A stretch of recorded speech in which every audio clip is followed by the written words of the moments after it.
Assalamualaikum warahmatullahi wabarakatuh. Waalaikumsalam. Bismillahirrahmanirrahim. Alhamdulillahi rabbil alamin. Wassalatu wassalamu ala asyrafil anbiya'i wal mursalin.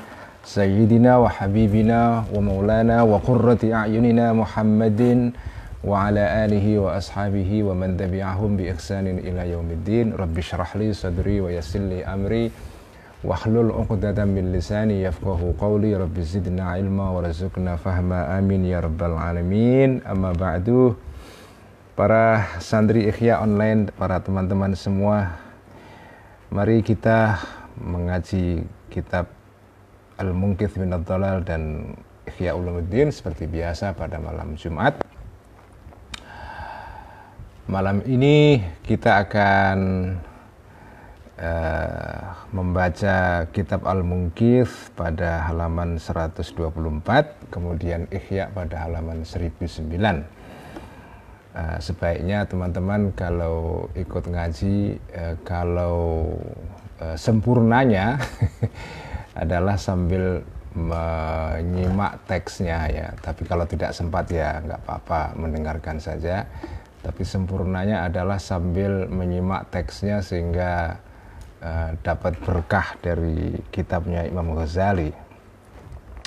Mari kita mulai dengan menghadiahkan Al-Fatihah ila ruhi nabiyina wa syafi'ina Muhammadin sallallahu alaihi wasallam wa ila arwahil anbiya'i wal mursalin wa ila arwahil ali wal ashabi asma'in wa tabi'ina wa tabi'in tabi'ina ila yaumiddin wa ila arwahil awliya'i wa syuhada'i was sholihin, khususan ila ruhi sultanil awliya' Syekh Abdul Qadir Al-Jilani wa ila ruhi Sayyidi Ta'ifa Al-Junaid Al-Baghdadi wa ila ruhi Hujjatul Islam Abi Hamid Al-Ghazali wa ruhi Syekh Al-Akbar Muhyiddin bin Arabi wa ila ruhi awliya'illahi ta'ala ashabi turuqil mu'tabarah wa awliya'illahi ta'ala fi ardi Jawa qaddasallahu asrarahum wa nawwara darayahum wa dalam barakatihim wa nafa'ana bi ulumihim wa ila ruhi al-muallifin wal musannifin, khususan ila ruhi Hujjatul Islam Abi Hamid Al-Ghazali qaddasallahu sirrahum wa nawwara darayahum wa dalam barakatihim wa nafa'ana bi ulumihim wa ila arwahi ulama'ina muassisi jam'iyyati Nahdlatul Ulama wa ulama al-muassisi al-jam'iyyatul islamiyatul ukhra wa ila arwahi ulama'ina wa masyayikhina wa masyayikh-masyayikhina wa ila arwahi muassisi baladina Indonesia ghafarallahu dzunubahum wa satara aibahum wa ya'la darajatihim wa ila arwahi abaina wa ummahatina wa ajdadina wa jaddatina wa asatidatina wa asdiqaina syai'ulillahi lahumul fatihah. A'udzu billahi minasyaitonir rajim. Bismillahirrahmanirrahim. Alhamdulillahirabbil alamin arrahmanir rahim maliki yaumiddin iyyaka na'budu wa iyyaka nasta'in ihdinas siratal mustaqim siratal ladzina an'amta 'alaihim ghairil maghdubi 'alaihim waladdallin amin. Bismillahirrahmanirrahim. Qala al-muallif rahimahullahu ta'ala wa nafa'ana bihi wa bi 'ulumihi fid dharain amin. Rabbi yassir wa a'in. Al-Munqidh minadh Dhalal halaman 124. Paragraf kedua dari bawah ya. Faqaddarallahu subhanahu wa ta'ala an harraka da'iyata sultanil waqti min nafsihi la bitahrikin min kharijin fa amara amra ilzamin bin nuhudhi ila Naisabura litadaruki hadhil fatrati. Faqaddara, maka mentakdirkan, menetapkan Allah subhanahu wa ta'ala an harraka, untuk menggerakkan Allah, da'iyata sultanil waqti, pendorong berupa kekuasaan waktu ya. Min nafsi, dari dirinya waktu ini, la bitahrikin, bukan dari gerak atau penggerakan gerak, min kharisin, dari luar. Fa'amara, maka memerintahkan Allah ya, bisa juga dirujukkan kepada Allah atau juga bisa dirujukkan kepada Sultanul Waqt ya. Amro ilzamin, dengan perintah yang kuat sekali, yang mengharuskan, bin nuhudi, untuk gumregah, untuk bangkit ya. Kata nuhud itu sama dengan Nahdlatul Ulama, masdarnya kata kerja nahdo, yanhadu, itu bisa nahdotun, bisa nahdun, bisa nuhudun ya. Nahdotun itu bisa berupa masdar aslinya sendiri atau masdar lil marrah ya. bin nuhudi untuk bangkit ila Naisabura ke kota atau menuju ila Naisabura kepada kota Naisabur, yaitu ibu kota provinsi Khurasan ya, di mana Imam Ghazali dilahirkan. Jadi Al-Ghazali itu lahir di sebuah desa kecil namanya Tus ya. Tus itu di provinsi Khurasan. Nah, kota besar di Khurasan itu namanya Naisabur ya. Inilah kota di mana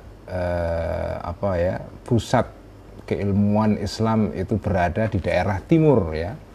Karena Naisabur itu letaknya di sebelah timur ibu kota kedaulatan Baghdad ya. Di Baghdad itu sebelah timur ya, ke arah Afghanistan ya. Itulah terletak kota Naisabur ini, dan di sana ada madrasah nizamiyah, madrasah yang didirikan oleh Nizamul Mulk ya, yaitu perdana menteri pada masa Kesultanan Saljuk ya.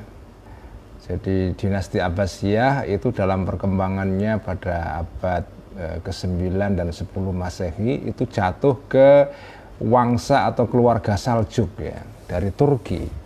Nah, salah satu perdana menteri pada era Saljuk yang terkenal namanya Nizamul Mulk, dan ini dikenal sebagai perdana menteri yang dekat dengan Al-Ghazali dan berjasa untuk mendirikan beberapa madrasah ya, madrasah yang kemudian dikenal dengan madrasah nizamiyah karena berasal dari kata Nizamul Mulk, pendiri madrasah ini ya, maka disebut dengan madrasah nizamiyah. Jadi tradisi menamai lembaga pendidikan dengan pendirinya itu sudah dari dulu ya. Meskipun kalau di Indonesia kurang lazim ya. Kalau di Arab di zaman keemasan Islam dulu itu orang namanya dipakai sebagai nama untuk lembaga yang dia dirikan ya. Sebagaimana misalnya perguruan tinggi di Amerika Serikat itu beberapa dinamai berdasarkan nama pendirinya. Salah satu yang terkenal adalah ya Harvard University, itu disebut Harvard karena pendirinya namanya John Harvard ya, dan perguruan tingginya dinamai dengan Harvard University ya. Dan banyak ya. Nah, madrasah nizamiyah itu madrasah yang didirikan oleh Perdana Menteri Nizamul Mulk ya. Nah, Nizamul Mulk ini berjasa untuk mengembangkan madhab-madhab fikih di dalam tradisi Sunni ya. Jadi misalnya madrasah nizamiyah di daerah Naisabur ini, itu yang diajarkan di sana adalah madhab Hanafi.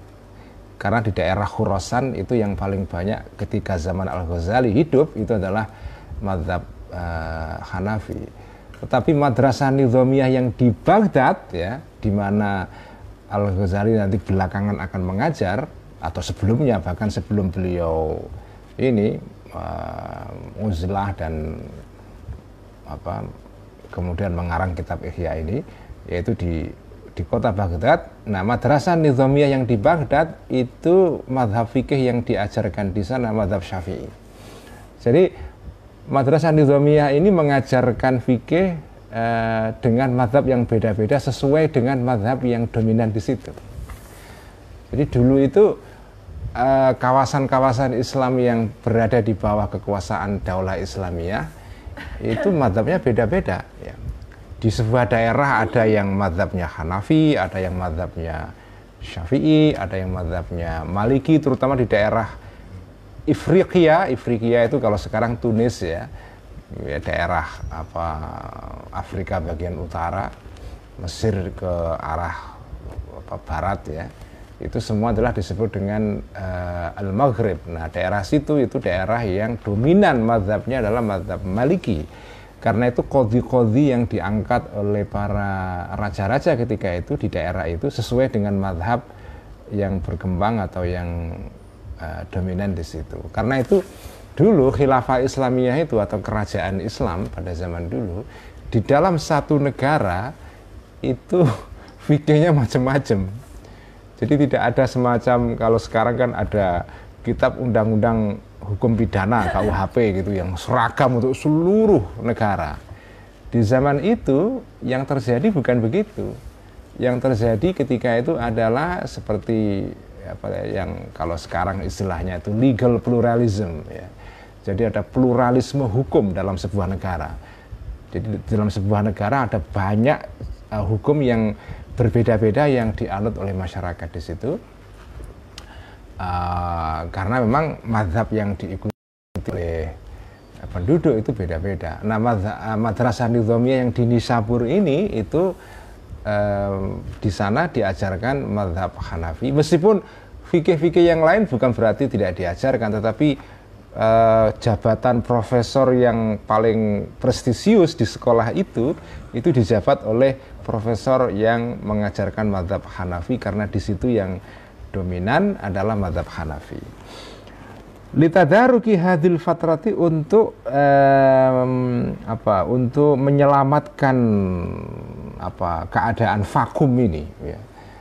Jadi kemarin kan diterangkan Al-Ghazali menjelaskan bahwa terjadi semacam kekacauan ideologis atau kekacauan ajaran di masyarakat ketika itu karena banyak orang yang terpukau dengan teori-teori, ajaran dan buku-buku yang dikarang oleh para filosof ya, yang sebagian itu bertentangan dengan akidah Islam ya, tidak semua tapi sebagian. Nah sementara dari kalangan Islam sendiri tidak ada ulama yang bisa menjawab ya atau bisa menyangkal pendapat-pendapat para filosof ini yang kelihatannya keren sekali tapi bertentangan dengan akidah Islam. Nggak ada itu.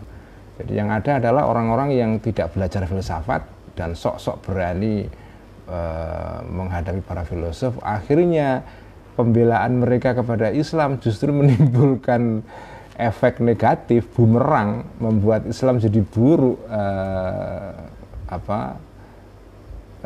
citranya gitu. Nah melihat keadaan yang seperti ini namanya fatrah ya. Fatrah itu adalah situasi vakum. Ini vakum, tidak ada otoritas ya. Kayak sekarang ini. Ini kan sekarang namanya disebut sebagai era the death of expertise ya. Matinya kepakaran karena semua orang bisa berpendapat sekarang ini, nggak peduli alim atau tidak alim. Nah sekarang ini namanya fatrah juga. Nah situasi fatrah itulah yang dialami di era itu. Nah Imam Ghazali merasa dia punya tanggung jawab moral. Akhirnya dia turun gunung dari uzlahnya ini. Nah tapi keputusan untuk turun gunung ini bukan karena paksaan politik atau tekanan sosial ya, tetapi ini adalah sesuatu yang datang dari diri sendiri. Artinya keputusan Al-Ghazali untuk turun gunung itu bukan karena dipaksa oleh otoritas politik, pemerintah misalnya, kamu harus ngajar lagi, kamu kalau enggak akan dihukum, enggak begitu. Jadi memang Al-Ghazali sadar situasinya adalah situasi fatrah.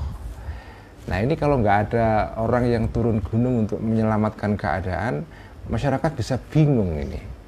Jadi Al-Ghazali turun gunung karena motivasi, dorongan yang dari dalam ya. Min nafsihi ya. Da'iyatu sultanil waqti min nafsihi, bukan la bitahrikin minal kharis, bukan karena motivasi dari luar itu. Artinya apa? Artinya ini keputusan yang genuine, otentik, tidak karena sesuatu yang eksternal gitu ya. Karena itu tuntutan ini tuntutan untuk turun gunung ini tuntutan yang amru ilzamin ya. Seperti perintah yang wajib harus dituruti, nggak bisa ditolak itu. Wabalagho dan mencapai al-ilzamu, keharusan untuk turun gunung ini haddan batas, karena yang ada yantahi haddan ini, batas ini, yantahi sampai batas ini, lau asrartu, jika ngotot aku alal khilafi untuk menolak, untuk membangkang sampai ila haddil wahsyati, kepada batas kegalauan. Ini kalau saya menolak tuntutan untuk turun gunung, dorongan untuk turun gunung ini, untuk menyelamatkan masyarakat dari situasi fatrah ini, kalau saya tidak mau mengikuti kata hati saya bisa gelisah, saya bisa menderita. Itu namanya haddul wahsyah ya. Fakhatara, maka muncullah, muncul di dalam hati, itu maksudnya khatara, terbetik pikiran, li bagiku anna sababar rukhsati, sesungguhnya sebab untuk mengambil keringanan, yaitu keringanan tidak bergaul dengan masyarakat, kemudian uzlah, menyepi, mengisolasi diri, itu namanya rukhsah ya. Jadi alasan untuk rukhsah sekarang qad dhaufa, telah lemah ya, lemah sebab rukhsah ini.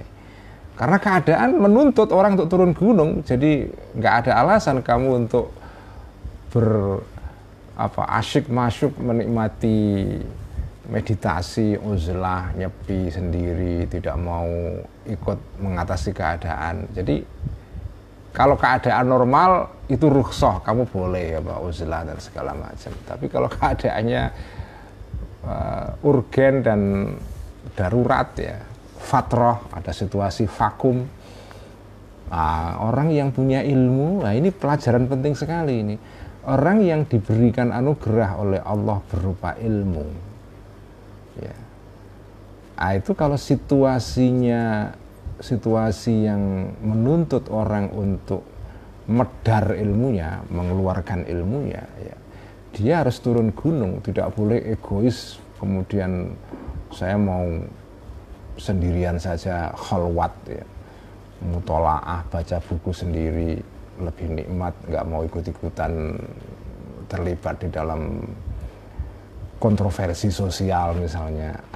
Kalau situasinya normal nggak masalah, tapi kalau situasinya sedang nggak normal ya, situasinya adalah fatrah, maka orang seperti ini wajib turun karena rukhsah sudah nggak ada ya. Jadi rukhsah itu kan seperti ya, kalau situasi sedang musafir kamu boleh rukhsah atau mengambil keringanan sholat di qashar atau di jamak. Tapi kalau situasinya sedang tidak musafir, ya kembali ke situasi normal, kamu harus sholat biasa.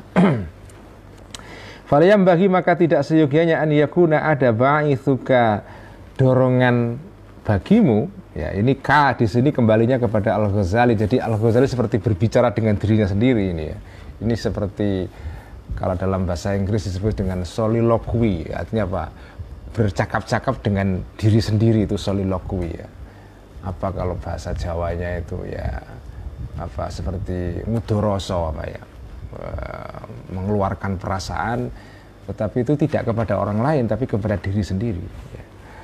Ini Al-Ghazali sedang melakukan soliloquy ini. Nah, ini dorongan kamu ala mulazamatil uzlati, untuk melakukan uzlah.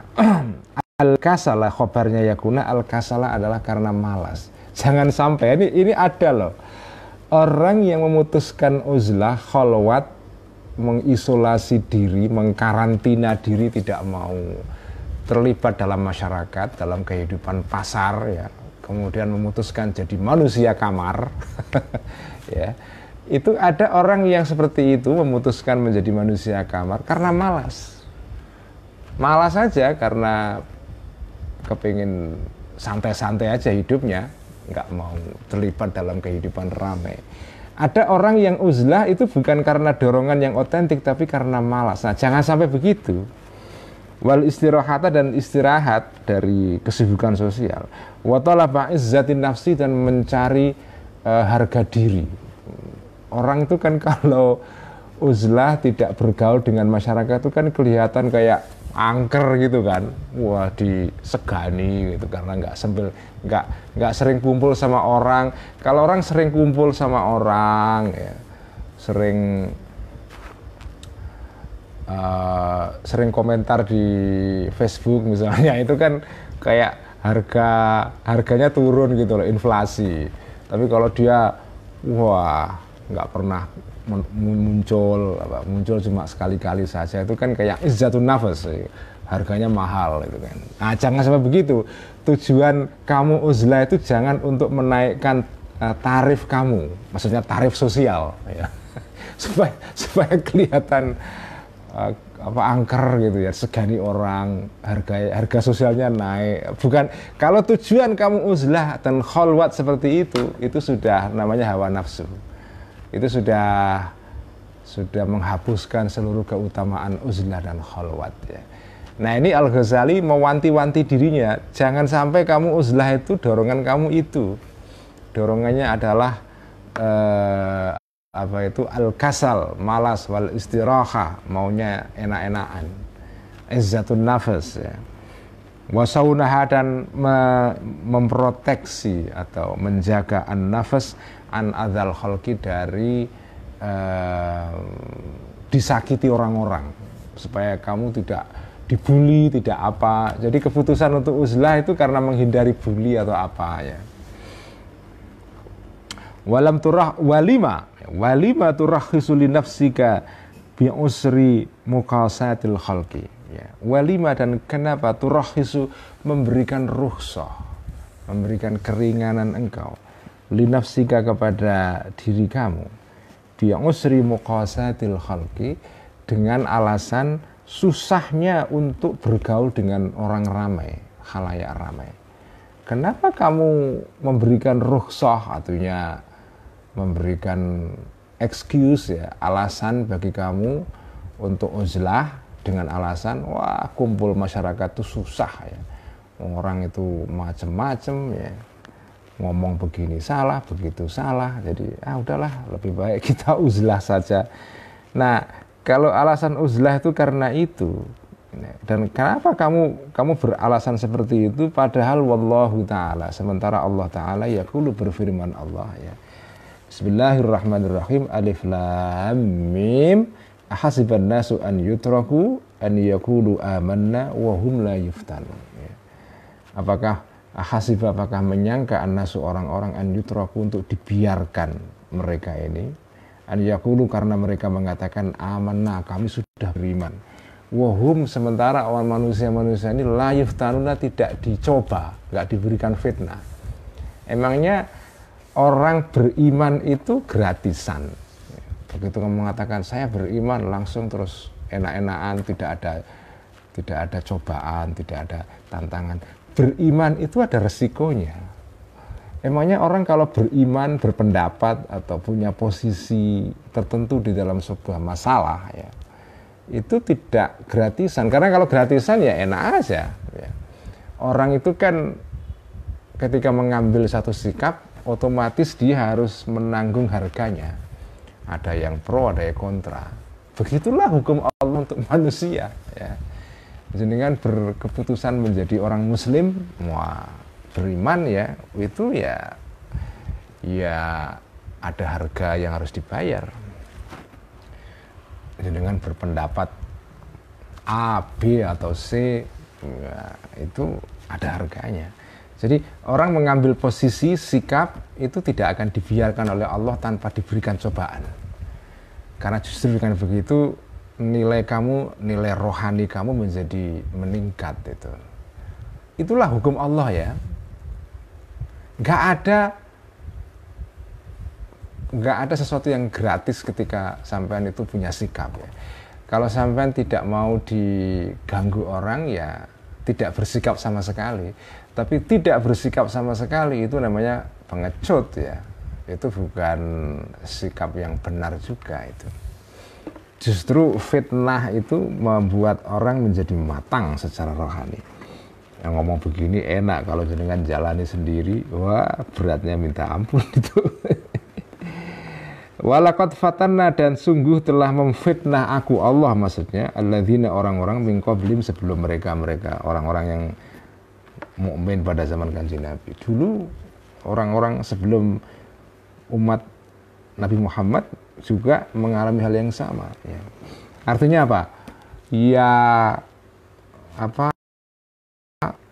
kalau orang uzlah itu tujuannya adalah karena menghindari fitnah atau cobaan karena komentar orang segala macam, itu bukan alasan yang tepat ya. Uzlah atau khalwat harus punya alasan yang lebih mendalam daripada itu. Ya.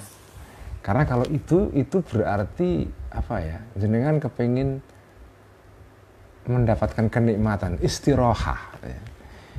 Jadi uzlah atau khalwat itu bukan karena jenengan kepingin menikmati hidup yang nyaman, tidak terganggu oleh komentar orang ini itu. Ya karena Allah. Ya. Karena Allah, karena sesuatu yang memang mendasar, sesuatu yang esensial ya. Tapi kalau khalwat tujuannya adalah karena takut kepada tekanan publik misalnya, itu ya tidak jelek sih ya, karena khalwat yang seperti itu gunanya juga. Jenengan khalwat karena ingin menghindari kesulitan berkomunikasi dengan masyarakat, bergaul dengan masyarakat, itu ya enggak apa-apa ya. Tapi itu bukan khalwat yang nilainya 100 ya, itu khalwat yang masih minus itu kualitasnya. Khalwat yang beneran ya niatnya ya karena Allah ya. Adapun dari situ kemudian muncul efek-efek yang lain, terhindar dari gangguan masyarakat atau macam-macam, itu bonus, tapi bukan menjadi niat utama itu. Wa yaqulu, dan berfirman Allah Azza wa Jalla li rasuli, kepada utusannya Allah ya, yaitu Kanjeng Nabi, wa huwa, sementara Kanjeng Nabi ini a'azzu khalqi, adalah makhluk paling mulianya Allah itu. Apa firman Allah? Walaqad kudzibat rusulun min qablika. Ini apa ya, wasiat atau nasihat Allah kepada Kanjeng Nabi dalam keadaan sulit sekali.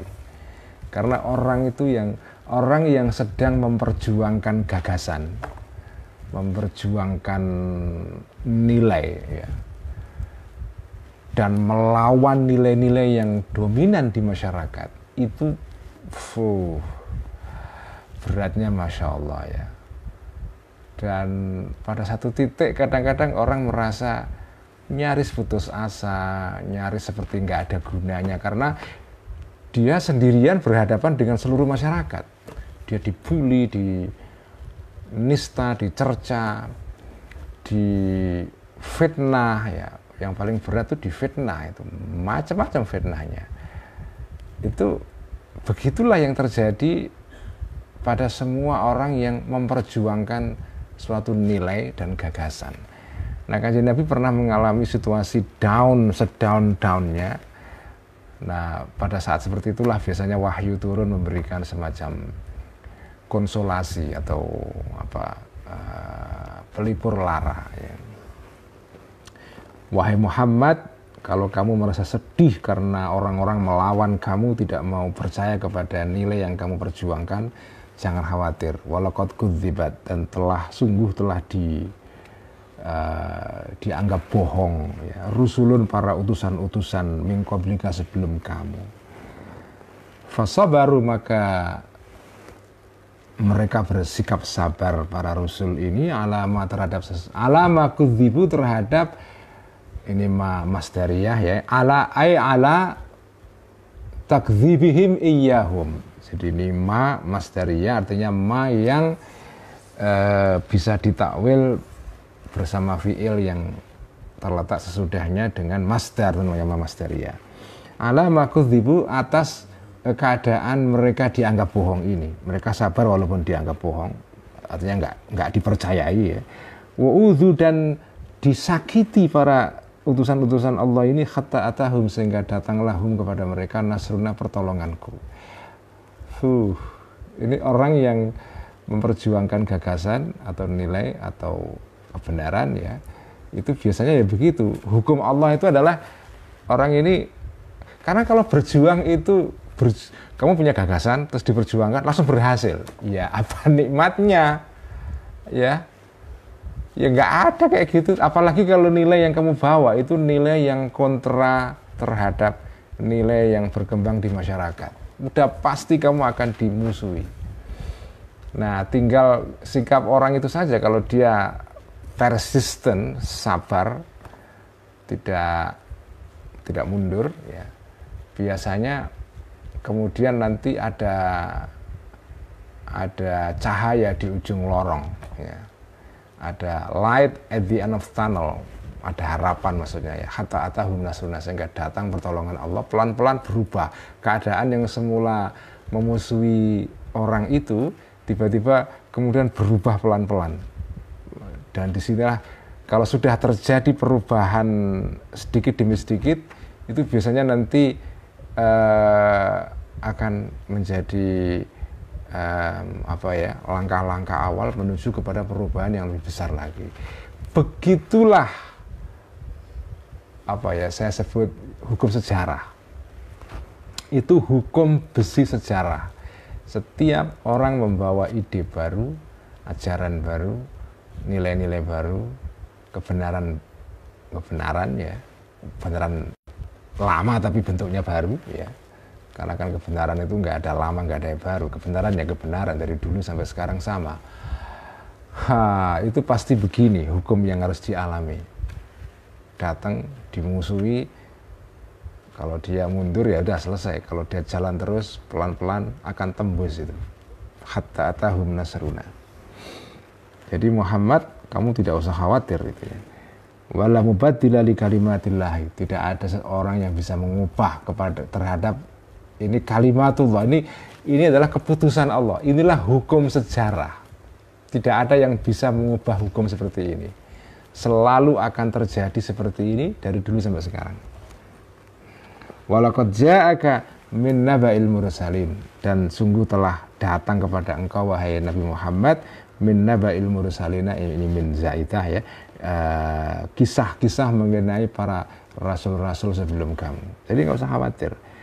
Juga wa yaqulu, dan berfirman Allah Azza wa Jalla, bismillahirrahmanirrahim, Yasin wal Qur'anil Hakim, ila qawlihi innama tunziru man ittaba'adz dzikra. Innama tunziru, sesungguhnya memberikan peringatan engkau wahai Muhammad man, kepada orang-orang ittaba'a, yang mau mengikuti az-dzikra, kepada peringatan. Jadi tugas kamu itu ya memberikan peringatan, menyebarkan kebenaran. Orang-orang yang siap menerima kebenaran akan mau mengikuti. Kalau ya sudah nggak mau, ya memang begitu, nggak usah dirawes, ya nggak usah digubris itu ya.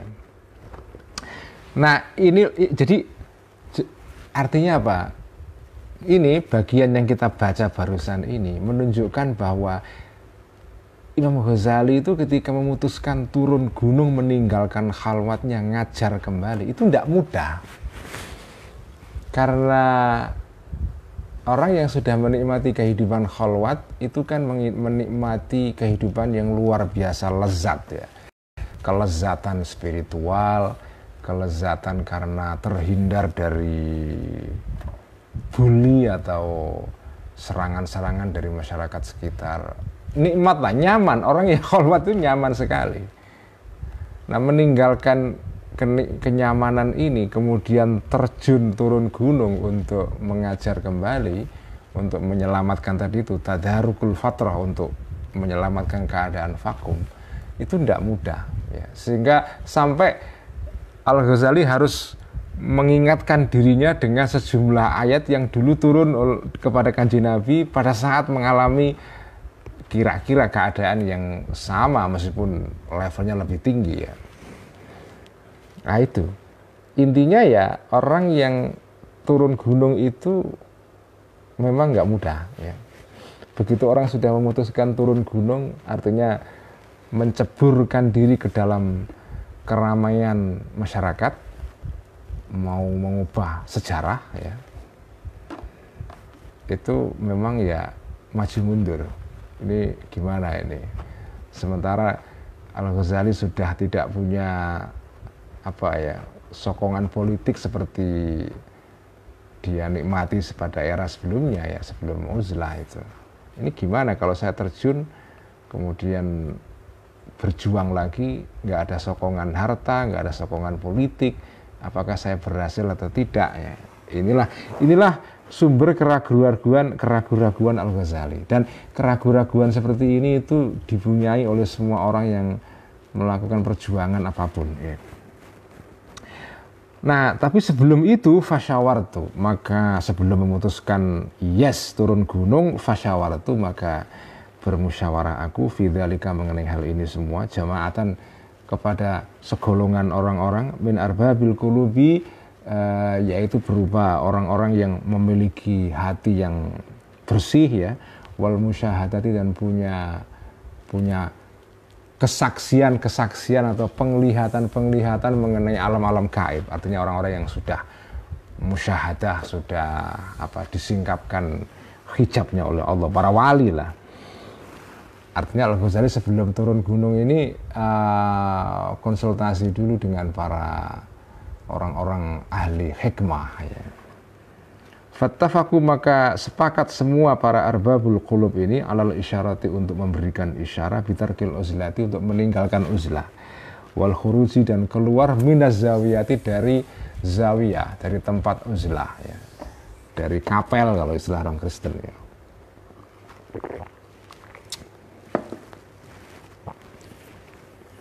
Bukan hanya situ, wadhafa, dan bertambah atau bergabung atau bertambah ila dzalika, kepada tadi musyawarah dengan para arbabul qulub, manamatun, mimpi-mimpi minas solihina, dari orang-orang soleh, katsiratun, yang banyak, mutawatiratun, yang berulang-ulang. Jadi sejumlah orang soleh bermimpi bahwa ya Al-Ghazali, kamu harus turun gunung lagi. Tasyhadu, yang menyaksikan manamat ini, bi anna hadzal harakata, sesungguhnya gerakan ini, gerakan turun gunung ini ya, mabda'u khairin, adalah sumber atau awal mula dari kebaikan, warustin, dan petunjuk. Qaddara, yang sudah mentakdirkan kepada khairin tadi dan rustin, Allah Ta'ala, ala ra'si hadil mi'ati, di permulaan 100 ini, yaitu permulaan abad ke-5 Hijriah, abad ke-5 ya, tahun 500-an ya. Al-Ghazali itu, ini al-mi'ah maksudnya adalah al-mi'ah as-sadisah. Al-Ghazali itu wafat tahun 505. Jadi kejadian ini itu terjadi memang betul-betul 5 tahun sebelum beliau wafat. Jadi keputusan Al-Ghazali memutuskan untuk turun gunung, meninggalkan uzlah, itu 5 tahun sebelum wafat. Jadi artinya permulaan tahun 500-an. Jadi ya jangan-jangan, nah ini kira-kira gitu tafsirannya Al-Ghazali. Inilah isyarat sesuatu yang baik di awal abad ke-6, yaitu tahun 500 sekian, 501 ya, tiba-tiba saya didorong untuk meninggalkan uzlah ini untuk menghadapi situasi vakum ya. Waqad wa'ada, dan sungguh telah menjanjikan Allah subhanahu bi ihya'i dinihi, untuk menghidupkan agamanya Allah, ala ra'si kulli mi'atin, pada setiap permulaan 100 tahun, sesuai dengan sabda kanjeng Nabi ya, innallaha la yab'atsu ala ra'si kulli mi'atin man yujaddidu laha amroha, atau man yujaddidu laha dinaha. Jadi kanjeng Nabi itu pernah mensabdakan atau mengeluarkan statement yang mirip semacam prediksi tentang sesuatu yang akan kejadian di masa depan ya. Pokoknya Allah itu setiap awal 100 tahun Hijriah maksudnya ya, bukan Masehi, Hijriah, itu mengutus orang yang menjadi seorang mujaddid, seorang yang memperbaharui agama. Karena setiap 100 tahun itu agama seperti ya kayak mobil dipakai sekian waktu perlu mengalami tune up. Nah, setiap awal 100 tahun Allah ini mengutus seseorang yang bertugas untuk, tanda kutip ya, mencune up agama Islam supaya dibersihin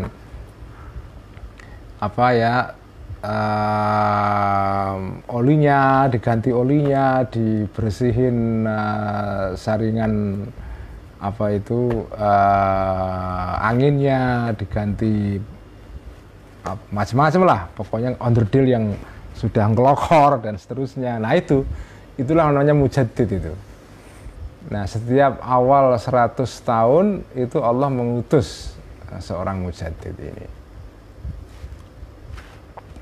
Nah, kita nggak tahu mujaddid yang abad sekarang abad ke-15 ya. Ini siapa kita nggak tahu juga. Tapi selalu Allah mengutus orang yang seperti itu. Jadi mengutus orang yang kemudian membuat Islam ini hidup kembali, ya, hidup kembali. Nah, Al-Ghazali itu disebut di dalam sejarah Islam sebagai Al-Mujaddidul Mi'ah Al-Khamisah, ya.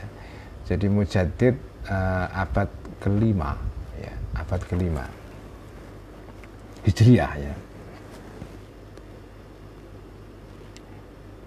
Fastahkama, maka menjadi kuat ar-raja'u, harapan, maksudnya harapan untuk ya ini memperbaharui agama ini. Wa ghalaba, dan menjadi kuat, menjadi menang husnudzanni, sangkaan yang baik, bisa babi hadhi syahadati, karena adanya kesaksian-kesaksian dari para wali-wali yang dimintai pendapat dari Al-Ghazali tadi itu. Wa yassara, dan memudahkan Allah al-harakata, pindah bergerak ila Naisabur, kepada kota Naisabur, lil qiyami, untuk menjalani, ya, melakukan bihadzal muhimmi, dengan sesuatu yang penting ini, fi dzulqa'dati, pada bulan Dzulqa'dah, jadi setelah lebaran, sanata tis'in wa tis'ina wa arba'imi'atin, pada tahun 499, ya.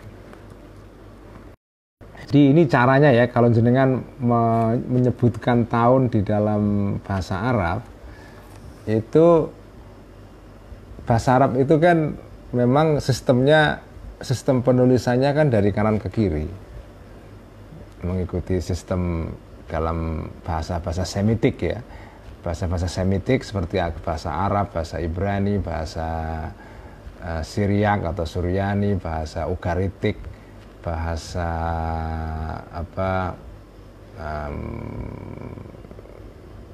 yang lain-lain dalam lingkungan bahasa-bahasa Semitik ini.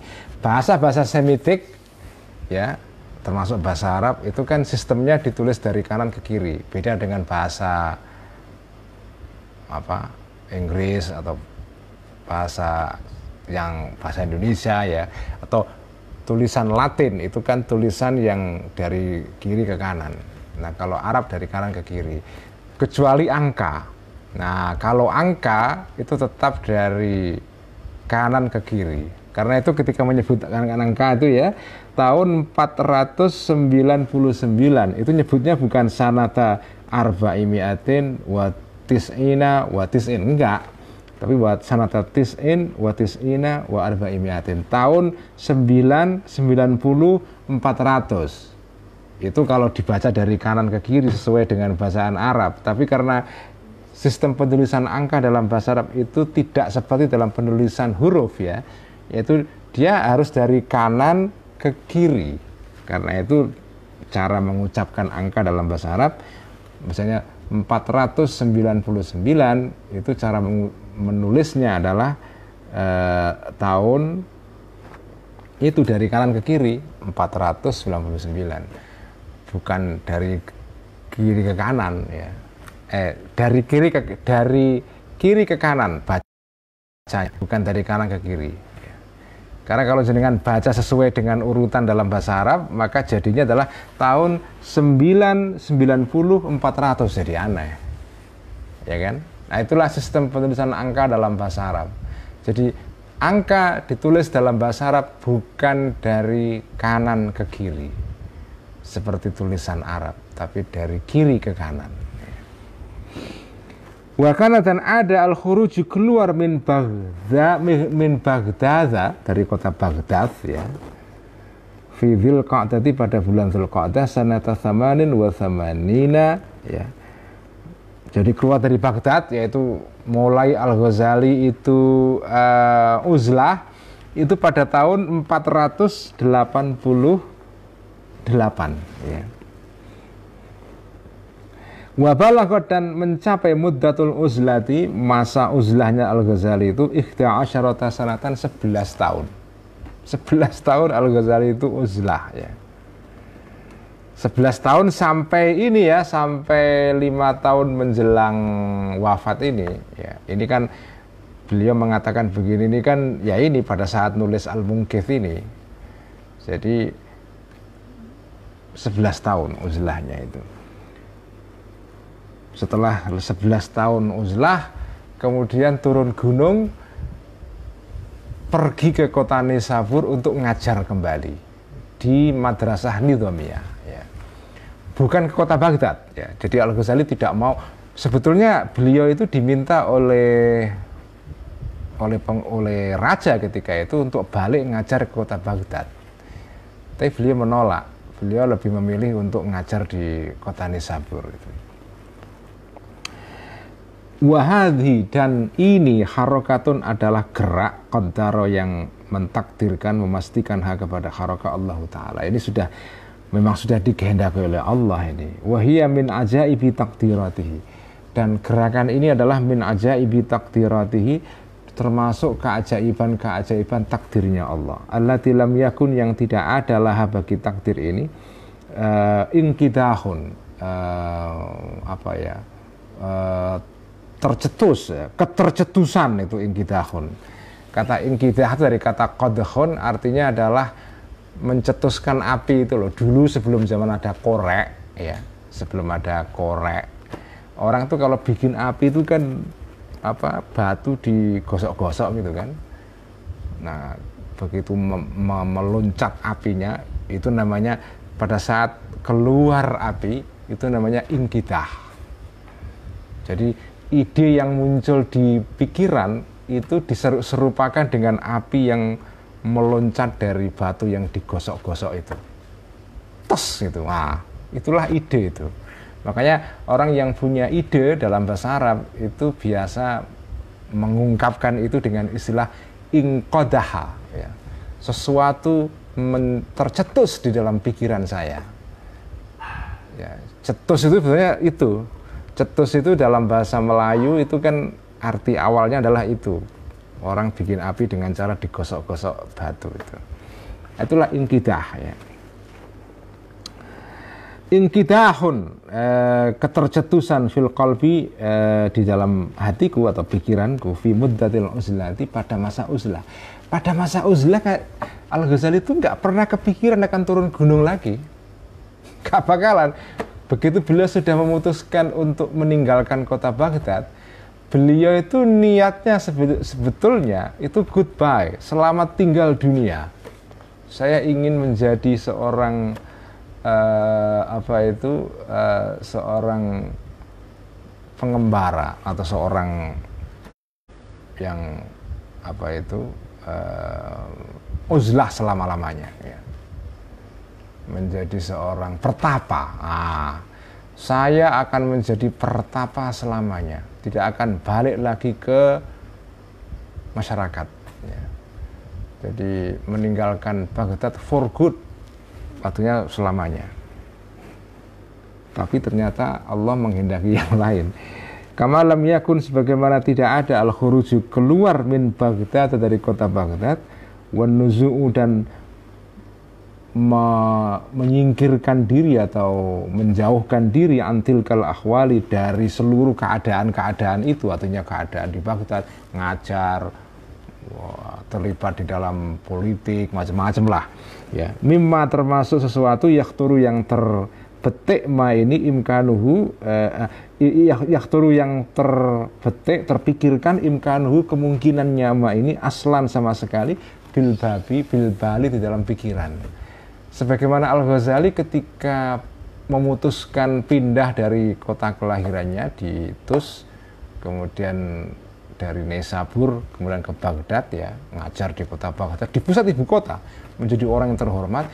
Ketika itu juga nggak pernah terpikir pada suatu titik dalam kehidupannya beliau akan meninggalkan semua kemewahan dunia itu menjadi seorang pertapa. Itu juga nggak pernah terpikir. Artinya apa? ya seringkali hidup itu penuh tikungan-tikungan ya kan, yang kita nggak pernah merencanakan sebelumnya. Itulah yang dialami oleh Al-Ghazali. Beliau nggak pernah berpikir akan jadi pertapa. Setelah bertapa juga nggak akan pernah berpikir kembali ke dunia, kembali turun gunung. Jadi ini tikungan-tikungan yang tidak pernah diprediksi sebelumnya. Dan ya akhirnya wallahu ta'ala muqallibul qulubi wal ahwal. Ini prinsip yang harus kita pegang dalam hidup ya. Wallahu Allah Ta'ala adalah muqallibul qulubi, zat yang membolak-balikkan hati manusia, wal ahwal dan keadaan. Allah lah yang maha memberikan tikungan dalam hidup manusia. Allah adalah yang maha memberikan tikungan. Jadi ya apa pelajaran dari sini ya? Kita boleh merencanakan macam-macam, tapi jangan sok yakin dengan rencana kita. Karena kadang-kadang di tengah jalan ada tikungan. Ya alhamdulillah. Wa qalbul mu'mini, dan hatinya seorang mukmin itu baina isba'aini, di antara dua jari, min asabi'ir rahmani, dari jari-jarinya Allah. Jadi Allah itu ya, tapi ini kita nggak boleh membayangkan Allah punya jari. Ini ungkapan metaforis ya. Jadi kayak hati manusia itu seperti di antara jari-jari Allah. Artinya ya kalau ini ungkapan yang pas dengan situasi, dengan era digital sekarang ini. Jadi hati manusia atau pikiran manusia itu di bawah jari-jari Allah. Artinya klak-klik. Mungkin pada zaman dulu orang susah membayangkan bagaimana hati manusia itu di antara dua jari-jari Allah itu. Ini baru jelas di era digital sekarang. Orang pegang HP kan dua-dua jari kan? Baina isba'aini, di antara dua jari. Jadi ini ungkapan adalah ungkapan ini ungkapan dalam hadis ini. Kanjeng Nabi itu menggunakan ungkapan ini. Qalbul mu'mini baina isba'aini min asabi'ir rahman. Hati manusia itu di antara dua jari-jarinya Allah. Tapi ungkapan ini baru ketahuan maknanya di era digital sekarang. Ini ungkapan yang mendahului zamannya, mendahului 14 abad sebelum zaman terjadinya ini. Visioner. Jadi kayak orang main PS itu. Jadi hatinya manusia itu di antara dua jari-jarinya Allah, diklak-klik. Ini terserah Allah mau mengarahkan hati manusia ke arah mana. Jadi tikungan-tikungan ini yang akan selalu terjadi pada hidup manusia. Ya, rencana itu tetap penting dalam hidup ya, tetapi setelah kita merencanakan, kita harus mencadangkan, mereserve ya, sikap sekian persen untuk mengantisipasi kalau terjadi tikungan yang tidak direncanakan, dan kita siap menghadapi itu, ya kan? Nah, itulah sikap seorang manusia rohani itu seperti itu. Manusia yang siap menghadapi the unpredictable, sesuatu yang tidak pernah diprediksi sebelumnya. Karena manusia jasmani, bukan manusia rohani, itu yang percaya kepada kalkulasi-kalkulasi rasional, kalkulasi-kalkulasi yang bersifat lahiriah, seolah-olah semua hal itu bisa dikontrol ya. Karena jasmani kan, karena kan sesuatu yang bersifat jasmani, yang bersifat fisik, itu kan bisa dihitung, dikalkulasi, oh ini ukurannya sekian, hitungannya sekian, oh pasti begini. Itu kalau jasmani. Tapi kalau manusia rohani, dia tidak begitu sikapnya. Oke, kita hitung berdasarkan kalkulasi jasmani, tapi karena manusia itu tidak semurni jasmani, tapi ada aspek rohaninya, ada kemungkinan ada hitungan-hitungan yang tidak masuk di dalam kalkulasi kita. Nah, itulah namanya qalbul mu'mini baina isba'aini min asabi'ir rahman. Sekian ngaji Al-Munqidh malam ini. Semoga kita mendapatkan banyak manfaat dari bacaan ini. Amin. Wallahu a'lam bishawab. A'udzu billahi minasyaitonir rajim. Bismillahirrahmanirrahim. Alhamdulillahirabbil alamin. Wassalatu wassalamu ala asyrafil anbiya'i wal mursalin sayyidina wa habibina wa maulana Muhammadin wa ala alihi wa ashabihi ajma'in. Amma ba'du, faqala al-muallif rahimahullahu ta'ala wa nafa'ana bihi wa bi'ulumihi fid dharain. Amin. Rabbi yassir wa a'in. Kita sekarang sampai kepada halaman 1009 ya. Kitab Ihya 1009 pada baris kedua dari atas. Oh, pertama bahkan. Wa qala nabiyyuna alaihi salam. Wa qala nabiyyuna alaihi salam. Wa qala dan qala muallif rahimahullahu taala wa nafa'ana bi fid darin amin rabbi yassir wa a'in. Wa qala dan berkata nabiyyuna nabi kita Muhammad alaihi salam, al kalimatu thayyibatu shadaqatun. Kalimah yang baik itu sedekah. Ini sudah ya? Belum. Al kalimatu thayyibatu, kalimah yang baik, shadaqatun adalah sedekah.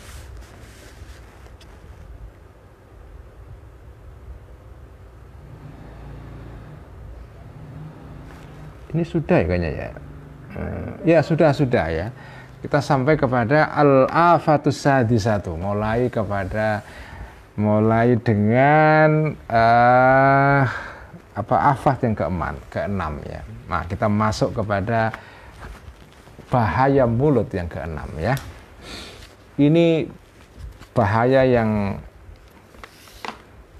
tidak sebesar yang sebelumnya, al-jidal, al-mira ya, al-khusumah, itu bahaya yang paling perlu dihindari. Nah, ini ada bahaya yang lain meskipun tidak seakut yang 3 yang pertama atau 5 yang pertama ya. Yang bahaya keenam ini al-afatus sadisatu, afat yang keenam adalah at-taqa'uru fil kalami. At-taqa'uru itu mendalam-dalamkan ya, fil kalami, di dalam omongan. Kata taqa'ur dari akar kata qa'run itu artinya adalah palung atau bagian yang terdalam dari kolam, itu qa'run ya. Teleng, kalau bahasa pesantrennya itu teleng. Teleng itu ya bagian yang paling dalam dari belumbang, dari kolam ya, itu namanya qa'run. Sumur itu ada bagian yang terdalam dari sumur, itu namanya qa'run ya. Nah, taqa'ur itu artinya adalah mendalam-dalamkan dalam bicara.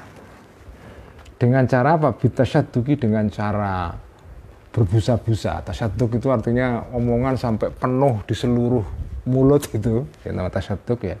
Dari kata syidqun itu artinya adalah jaw, itu rahang ya. Syidqun itu rahang. Artinya apa? Omongannya sampai penuh ke seluruh mulut, sampai rahang kamu itu penuh gitu ya. Itu tasyadduq ya. Bitasyadduqi, dengan cara ngomong berbusa-busa, wa takallufis saj'i, dan memaksa-maksakan diri ngomong dengan bersajak. Ya, tapi ini bukan konteksnya sedang berpantun ya. Kalau masyarakat Melayu itu kan memang ada momen-momen tertentu kita, misalnya pada saat seserahan sedang laki-laki meminang perempuan atau perempuan meminang laki-laki ya. Nah, itu kan ada upacara tukar pantun itu kan. Kalau jenengan mengikuti acara pernikahan ala Minang, itu selalu ada bagian di mana terjadi tukar menukar pantun antara pihak laki-laki dan perempuan. Ya kalau memang konteksnya begitu ya memang harus pakai pantun, harus pakai sajak, pakai rima, ya enggak apa-apa. Tapi ini ngomong biasa itu loh, ngobrol. Itu ngomongnya pakai bersajak, pakai itu kan kalau orang dengar kan nyebelin itu kan. Ngomong begitu itu kan nyebelin. Apa sih gitu kan. Atau di luar alhamdulillah. di luar konteks jenengan menjadi MC. Wah, kalau apalagi kalau ngantenan ala orang Jawa itu kan MC-nya kan walah kayak dalang gitu kan. Wah, ngomongnya penuh dengan sajak, pilihan kata-katanya kadang-kadang kita nggak paham artinya. Ya karena momennya begitu ya monggo saja, itu memang konteksnya sedang mengharuskan kamu bicara dengan berpantun ya, bersajak. Tapi kalau di luar itu ngomong biasa, kemudian kok watakallufis sajai dan memaksa-maksakan diri untuk bersajak, wal fasahati dan memaksakan diri untuk ngomong secara fasih ya. Wah, kata-katanya hiperbolik gitu ya. Watasanui dan berbuat-buat, artinya artifisial, di dalam as-sajak ya. Bitashbibati dengan apa itu ya, dengan apa kata-kata yang indah sekali ya. Tasbih itu dari apa sebenarnya kata untuk merayu, itu tasbih ya. merayu perempuan sebetulnya itu tasbih itu ya. Wal muqaddimati dan muqaddimah yang berjela-jela, yang panjang sekali ya, sehingga ya nyebelin. Artinya kan ngomong seperti ini kan tidak wajar, tidak alamiah kan. Wama dan sesuatu jarot yang berlaku ya, bihi dengan ma ini adatul mutafasihina, kebiasaan orang-orang yang sok fasih, itu mutafasihin ya. Adatul mutafasihina, adatnya orang-orang yang sok fasih ya.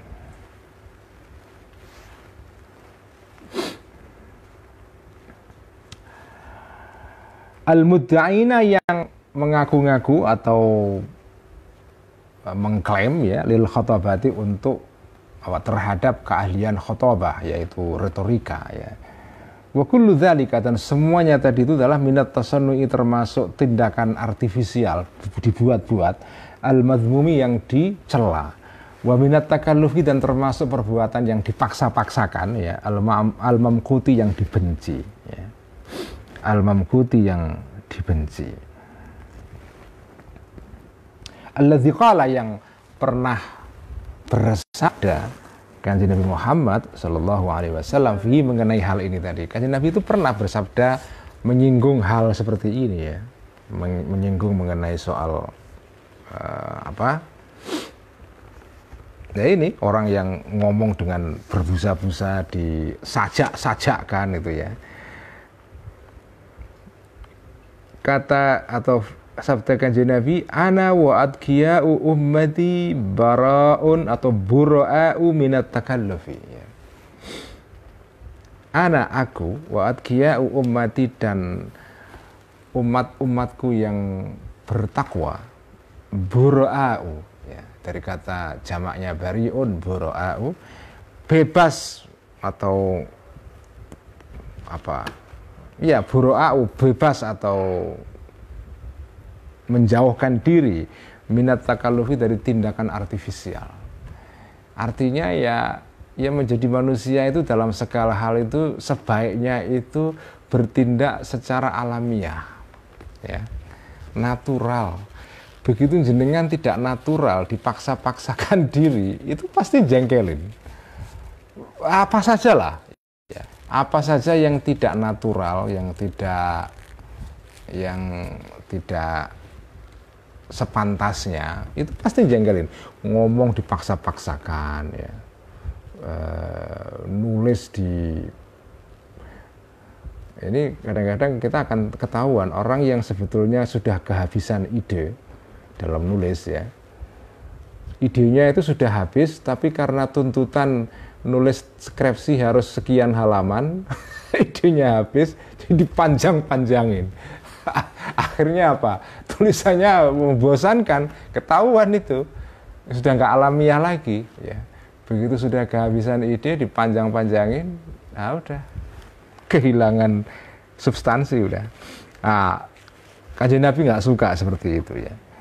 Wa qala, dan bersabda Kanjeng Muhammad sallallahu alaihi wasallam, inna abghadakum ilayya, sesungguhnya yang paling dibenci di antara kalian ilayya kepada aku Kanjeng Nabi, wa ab'adakum, dan paling jauh di antara kalian mini dariku, majlisan tempat duduknya atau posisinya yaumal qiyamati, pada hari kiamat nanti, adalah ats-tsarsaruna,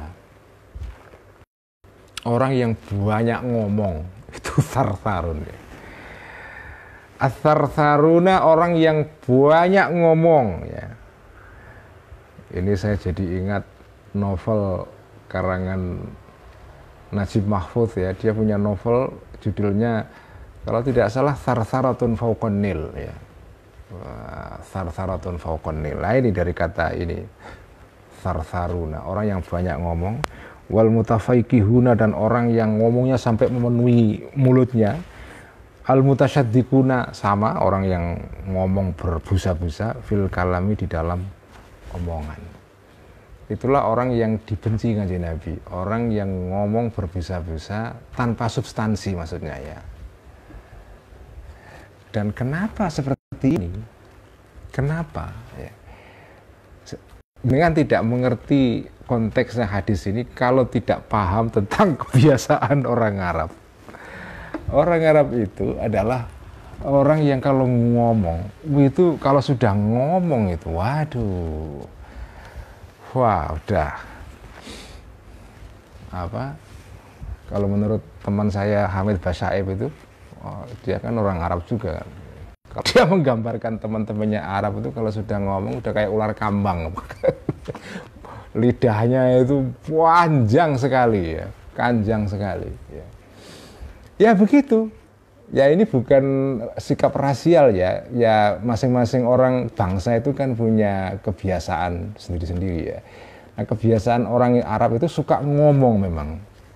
Mungkin karena kehidupan di padang pasir itu zaman dulu ya. Itu kan kehidupan yang membosankan sekali karena alamnya tandus, padang pasir, kemana saja kamu melihat itu kan pemandangannya kan ya sama, yaitu ya pasir itu. Jadi kalau kamu tidak punya alat untuk menghibur diri, wah udah stres itu. Nah, cara mereka untuk menghibur diri ya itu ngomong sebanyak-banyaknya untuk, kalau istilah orang sekarang, membunuh waktu. Karena ketika itu nggak ada TV, nggak ada internet, nggak ada medsos, jadi apa coba? Dengan nengok kiri kanan isinya padang pasir semua, warnanya semua sama, warna coklat semua. Pohon-pohon tidak ada. Lalu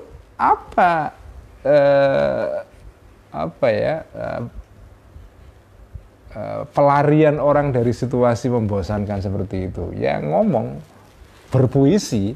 Makanya salah satu warisan penting peradaban Arab itu peradaban ngomong memang. Yang kemudian ketika Islam datang, nah ini Islam ini membawa perubahan yang dahsyat sekali pada masyarakat Arab. Orang Arab pada dasarnya memang masyarakat yang fasih ngomong, karena itu bahasa dihormati sekali sebagai puncak puncak peradaban mental. Ada peradaban material, ada peradaban mental. Bangsa Arab kalau dari segi peradaban materialnya mungkin tidak semaju bangsa Romawi atau Yunani ya. Enggak ada peninggalan patung seperti bangsa Yunani yang patung-patungnya sampai sekarang masih bertahan ya. Tidak ada peradaban melukis ya seperti bangsa Persia atau bangsa India. Nah, ya karena memang alat-alat untuk itu semua nggak mendukung. Nah, tapi kan mereka punya peradaban yang lain, yaitu peradaban omongan. Karena itu ingatan orang Arab itu kuat sekali. Mereka bisa mengingat kalimat itu ya, itu ribuan. Makanya kalau tradisi menghafal hadis sampai ratusan ribu itu biasa. Kita nggak bisa membayangkan itu karena kita nggak pernah hidup dalam peradaban seperti ini. Jadi masyarakat Arab itu masyarakat yang suka ngomong karena begitulah cara mereka untuk mengatasi kebosanan hidup itu ya. Tapi Kanjeng Nabi mengajarkan ya oke, ngomong ya ngomong, tapi jangan melebihi batas itu ya. Orang yang seperti itu orang yang paling aku benci. Inna abghadakum alayya ya, atau ilayya as-sarsarun ya, as-sarsarun, orang yang banyak ngomong. Wa qalat, dan berkata Fatimah tu Siti Fatimah, putri Kanjeng Nabi yang tercinta radhiyallahu anha, yang wafatnya 6 bulan setelah Nabi wafat ya. Jadi setelah Nabi wafat, nggak lama setelah itu Siti Fatimah wafat. Dan Siti Fatimah ini jarang kita dengar hadisnya ya. Ini salah satu hadis yang diriwayatkan oleh Siti Fatimah ini. Kalau Siti Aisyah istri Kanjeng Nabi banyak sekali hadisnya, tapi kalau Siti Fatimah nggak terlalu banyak. Karena beliau memang hidup tidak panjang. Setelah Kanjeng Nabi wafat, 6 bulan setelahnya beliau wafat, sehingga tidak ada waktu untuk menceritakan banyak hadis atau ucapan-ucapan Kanjeng Nabi ya. Kata Siti Fatimah, qala, bersabda Rasulullah sallallahu alaihi wasallam, syiraru ummati alladzina ghudhu, atau ghudh, kalau di sini bacaannya dalam edisi Darul Minhaj ghudhu ya. Ghudhu. Syiraru ummati, paling jelek di antara umatku adalah alladzina, orang-orang ghudhu, yang diloloi makanan, itu ghudhu, diberikan ghidha ya, diberikan makanan binaimi, dengan kenikmatan. Yakuluna, makan mereka ini alwana ta'ami, segala jenis makanan. Wayalbasuna, dan memakai mereka ini alwana thiyabi, segala macam pakaian. Plus wayatasyadakuna, dan berbusa-busa mereka fil kalami, di dalam omongan. Inilah yang paling buruk, paling jelek di antara umatku. Orang yang hidupnya penuh dengan kenikmatan material, makanan, pakaian, plus ngomongnya berbusa-busa. Ini menarik sekali hadis ini ya. Hadis ini itu, jadi kalau jenengan perhatikan ya, hadis-hadis dari Kanjeng Nabi itu menggambarkan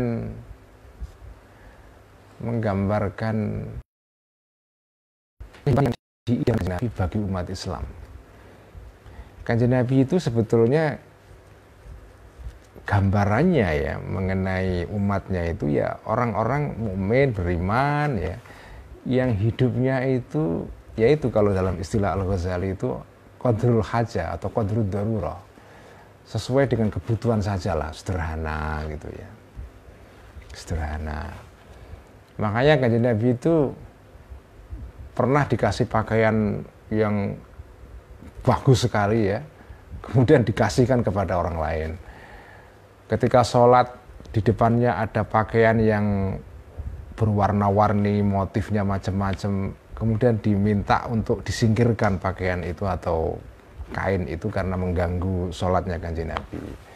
Jadi Kanjeng Nabi itu memang ya, pertama karena pada masa Kanjeng Nabi hidup, umat Islam itu sedang dalam fase perjuangan, jadi hidupnya sederhana. Ya semua sahabat hidupnya ya pas-pasan karena mereka pada periode perjuangan. Dan Kanjeng Nabi menggambarkan umatnya itu ya seperti itu, hidup sederhana, tidak berlebih-lebihan, baik dalam omongan maupun dalam pakaian maupun dalam makanan, itu semua terkontrol. Qadrul haja.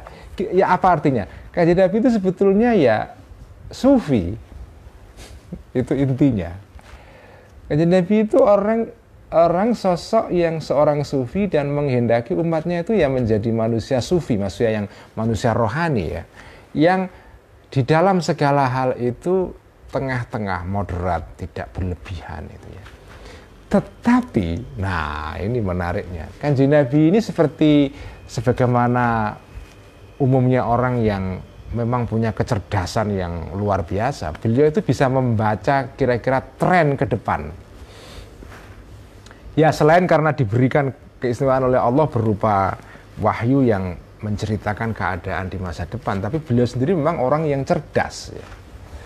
Nah Kanjeng Nabi itu sudah bisa melihat pada zaman beliau masih hidup itu sudah bisa melihat agama ini, yaitu Islam, itu suatu ketika akan menang dan akan menguasai Jazirah Arab dan akan menaklukkan imperium-imperium besar yang ada di sekitar Arab ketika itu, terutama imperium Romawi dan Persia.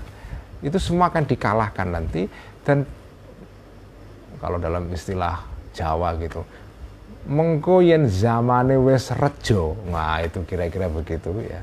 Nanti kalau zaman sudah menang, ini orang Islam akan hidup berfoya-foya, nikmat, berkelimpahan dunia karena kemenangan politik ini. Jadi Kanjeng Nabi itu sudah bisa memprediksi ini nanti menang orang-orang Arab ini. Ya karena agama ini dan karena confidence ya, kepercayaan orang-orang Arab karena adanya agama baru ini, adanya Quran ya, itu semua membuat mereka jadi dari bangsa yang semula itu mungkin tidak diperhitungkan oleh bangsa lain karena tidak punya prestasi apa-apa, menjadi bangsa yang punya confidence, keyakinan diri yang dasar sekali karena ada agama Islam. Nah ini menang ini nanti. Nanti kalau sudah menang, nanti akan terjadi hal-hal yang Kanjeng Nabi sudah bisa prediksi. Makanannya enak ini sebenarnya prediksi ini. Yakuluna alwana ta'am, yalbasuna alwana thiyab. Mereka akan memakai pakaian yang macam-macam. Terus yatasaddaquna fil kalam. Mereka akan ngomong berjela-jela, berbusa-busa sambil menikmati wine, menikmati minuman keras dan segala macam. Itu semua terjadi nanti setelah daulah Bani Umayyah menang, Bani Abbasiyah menang, ya. Kemudian ada negara-negara yang lain yang hadir pada dalam sejarah Islam macam-macam ya.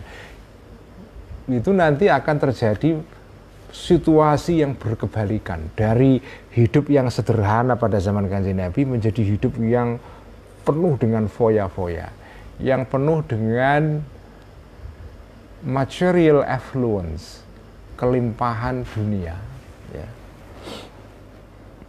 Lalu lahirlah masyarakat yang menurut sosiolog Thorsten Veblen yang dikutip oleh almarhum Gus Iim ya, Gus Wahid Hashim, adiknya Gus Dur, dalam bukunya The Affluent Society, yaitu disebut sebagai leisure class ya, kelas ongkang-ongkang kalau istilahnya Gus Iim itu ya. Orang yang karena kenikmatan duniawi ongkang-ongkang aja, hidupnya enak, nggak kerja, nggak apa. Kalau bangsa Arab ketika itu hidup dari pampasan perang ya. Kemenangan politik ini membawa pampasan perang dari berbagai negara. Mereka tinggal ongkang-ongkang aja, nggak kerja, nggak apa, hidupnya nikmat, pakaiannya indah-indah, makanannya macam-macam. Ngomongnya ya tasaddaquna fil kalam. Ini semua umatku yang jelek ini. Yang terjelek di antara umatku ya orang-orang seperti ini. Jadi memang paradoks ya, sejarah Islam ini memang pada akhirnya membawa umat Islam menjadi cinta dunia, melupakan akhirat. Dan itu sudah diprediksi Kanjeng Nabi sejak awal. Dan gerakan sufi di dalam sejarah Islam, ya, Torekot, sufi terutama, gerakan sufi itu sebetulnya gerakan yang mau meneruskan gaya hidup Kanjeng Nabi yang sederhana. Sebagai kritik terhadap pola hidup masyarakat yang mulai berubah karena membanjirnya kekayaan dalam masyarakat Islam ketika itu karena kemenangan politik ya. Jadi gerakan sufi itu sebetulnya gerakan untuk menjaga semangat hidup qadrul hajah, yang itu merupakan pola hidupnya Kanjeng Nabi dan para sahabat pada zaman sebelum Islam menang itu. Waqala, dan bersabda Kanjeng Nabi Muhammad sallallahu alaihi wasallam, ala halakal mutanatti'una ya. Ala, ingatlah, halaka, akan rusak al mutanatti'una, orang-orang yang yaitu ngomong berbusa-busa. Salah marratin 3 kali. Kanjeng Nabi mengucapkannya 3 kali. Ala halakal mutanatti'un. Ala halakal mutanatti'un. Ala halakal mutanatti'un ya. Apa itu tanattu itu? Wa tanattu, dan tanattu adalah huwa at-ta'ammuku, mendalam-dalamkan, wal istiqsa'u, dan mengujung-ujungkan, maksudnya sampai ngomong sampai berbusa-busa sampai ke ujung. Enggak secukupnya. Inilah apa ya, kondisi yang diprediksikan Kanjeng Nabi sejak beliau masih hidup dan terjadi belakangan ya. Karena salah satu kegemaran para raja-raja Islam itu pada zaman dulu ya, karena kan ketika itu belum ada televisi, belum ada radio, belum ada, manusia itu kan pada dasarnya suka untuk amusing him or herself, membuat dirinya itu merasa nikmatnya. Ya kalau sekarang nonton TV, nonton bioskop, nonton YouTube itu kan amusing, sesuatu yang membuat kita merasa. Muse itu dari kata muse itu artinya apa? Pilih semacam apa ya, jin atau makhluk gaib yang menjadi sumber ide. Jadi ketika jenengan itu kayak sastrawan itu misalnya dapat ide teng di kepalanya, itu namanya muse ya. Muse itu sumber ide, yaitu semacam jin atau malaikat atau yang menjatuhkan ide ke kepala kita. Begitu kita sudah dapat ide itu, kita merasa nikmat seperti seorang yang disuntik morfin, ya kan, langsung mengalami kenikmatan dan rasa kegembiraan. Nah, amusing itu orang yang apa? Kalau bahasa Indonesia atau Jawanya itu kesambet. Orang yang kesambet, kemasukan roh artinya ya. Nah, itu manusia itu pada dasarnya kan kepingin membuat dirinya itu merasa senang begitu. Nah, raja-raja dulu pada zaman Islam itu cara hiburannya adalah selain berburu pakai anjing ya, atau memanah, biasanya menonton orang berdebat. Karena itu salah satu kebiasaan raja-raja dulu itu ngundang para ulama, para filosof, orang-orang alim datang ke istana, terus disuruh berdebat. Jadi dicari orang yang posisinya A, nanti dicari lawannya dari posisi B, suruh berdebat. Rajanya nonton. Nah, itu hiburannya. Ya, tapi ini hiburan yang keren lah ya, karena hiburannya berupa perdebatan, nggak kayak sekarang gitu, masih produktif inilah. Karena perdebatan jadi akhirnya terpaksa orang ngomong berjela-jela kan, atau berbusa-busa. Ini akibat dari kelimpahan material yang terjadi pada zaman itu ya. Wajah dan datang Umar bin Sa'ad bin Abi Waqqas. Umar ibn Sa'ad ibn Abi Waqqas ila Abi, kepada bapaknya Umar ibn Sa'ad ibn Abi Waqqas, yaitu Sa'ad ibn Abi Waqqas ya. Yas'aluhu atau meminta Umar ini kepada bapaknya ini hajatan, kepada satu keperluan ya. Jadi ini anaknya punya keperluan, kemudian fatakallama, maka ngomonglah Umar bin Sa'ad bin Abi Waqqas ini baina yadai hajatihi, untuk memuqaddimahi hajatnya Umar ini bikalamin, dengan satu omongan. Biasalah anak kalau sedang butuh kan sebelum mengajukan permintaan itu dikasih muqaddimah panjang sekali gitu kan. Jadi ingat santri zaman dulu kalau kirim surat ke orang tuanya itu pembukaannya macam-macam, panjang sekali. Nanti di ujungnya kejawi menika. Selain ini semua, ini uang saku sudah habis, jadi mohon kiriman. Tapi muqaddimahnya sampai 2 lembar. Padahal sebetulnya kan tujuannya ya minta uang gitu kan. Nah ini ternyata itu sudah ada dari dulu semacam ini ya. Faqala, maka berkata lahu kepada Umar ini, Sa'dun, Sa'ad bapaknya ya, ma kunta min hajatika ab'ada minkal yauma ya. Ma kunta, tidaklah ada engkau, min hajatika, dari hajatmu ini, ab'ada, lebih jauh, minka, daripada dirimu, al yaum, ini. Kamu ini ngomong minta sesuatu dikasih mukadimah panjang seperti ini. Ini justru membuat kamu makin menjauhi tujuan kamu.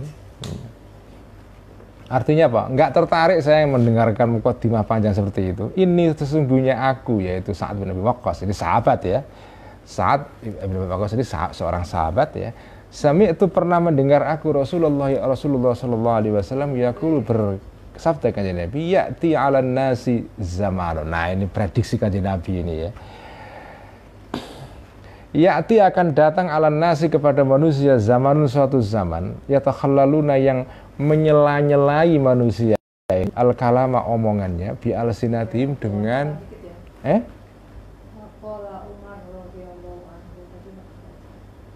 oh iya ya, nah inilah ini gara-gara keenakan baca Ihya jadi lupa lupa satu paragraf ini. Waqala ya, waqala dan ya oke mundur sedikit ya. Waqala dan berkata Umar, sahabat Umar radhiyallahu anhu, inna syaqasikal kalami min syaqasikis syaitani. Inna syaqasikal kalami, sesungguhnya apa syik-syiknya omongan. Syik-syik itu apa ya, makanan yang dimakan unta. Unta kalau makan itu kan suaranya apa ya, menimbulkan suara syek syek syek syek syek karena bertemunya apa itu rahang itu kan. Nah, itu makanan yang dimakan unta itu namanya syik syik ya. Suara ya, suara makanan yang dikeluarkan dari unta ketika makan itu. Inna syaqashikal kalam, sesungguhnya syik-syiknya kalam, yaitu suara yang muncul dari omongan, itu min syaqashikis syaitani, dari syik-syiknya syaitan. Ya, artinya apa? Hati-hati itu ya. Ya, baik, sekarang kita langsung kembali ke tadi hadis ini. Ya'ti akan datang alan nasi kepada manusia zamanun, suatu zaman, yatakhallaluna yang menyela-nyelai manusia ini ya, aifihi al-kalama, terhadap omongannya manusia ini, bi alsinatim, dengan lesan-lesannya mereka. Ngomongan itu diselai dengan ngomong macam-macam. Kama tatakhallalu, sebagaimana menyela-nyelai al-baqaru, sapi, al-kala'a, makanan mereka ya, bi alsinatiha, dengan lidah-lidahnya bakor ini ya.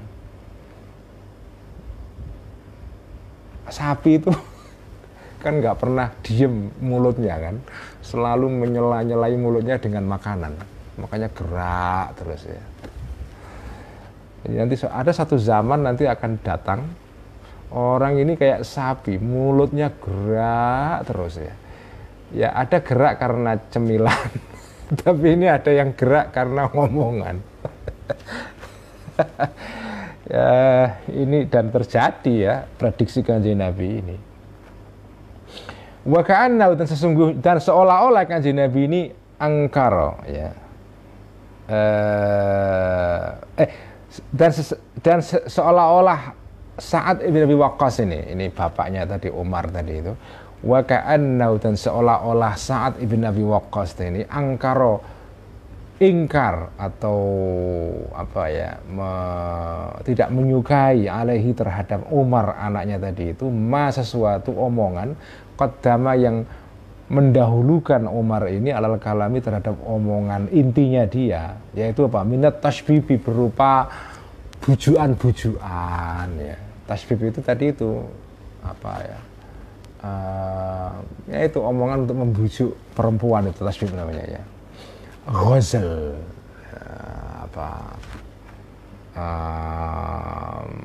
dan seterusnya ya.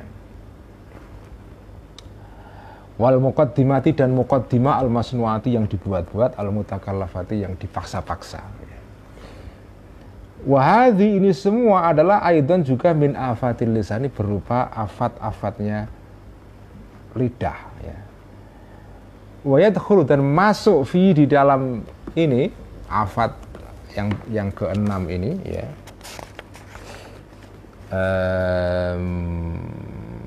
kullu saja'in, setiap sajak mutakallafin yang dipaksa-paksa.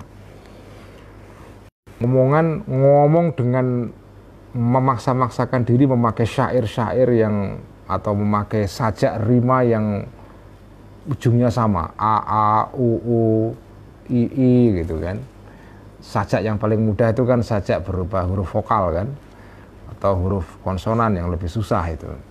Wakadzalika, dan begitu juga at-tafasuhu, sok berfasih-fasih ya dalam omongan, al-khariju, yang keluar an haddil adati, dari batasan kebiasaan.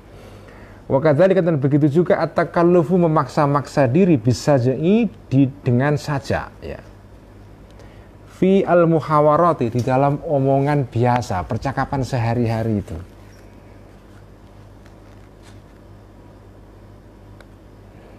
Idqat, pernah memutus Rasulullah Sallallahu Alaihi Wasallam ya, bihurratin, dengan budak yang masih muda, masih belia, fil janini, di dalam kasus pembunuhan janin, yaitu apa, embrio ya.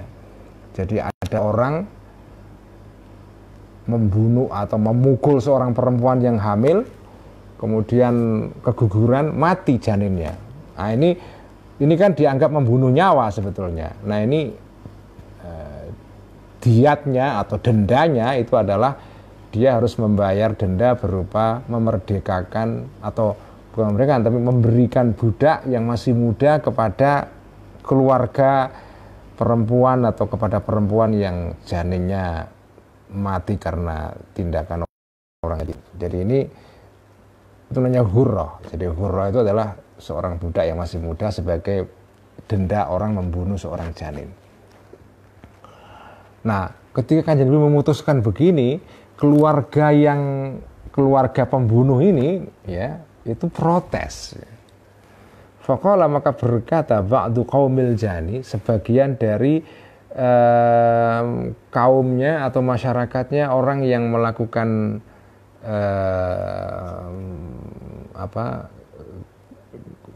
kriminalitas ini, membunuh seorang janin ini ya. Gimana ini? Wong membunuh janin belum punya nyawa kok disuruh bayar denda. Ini nggak masuk akal nih.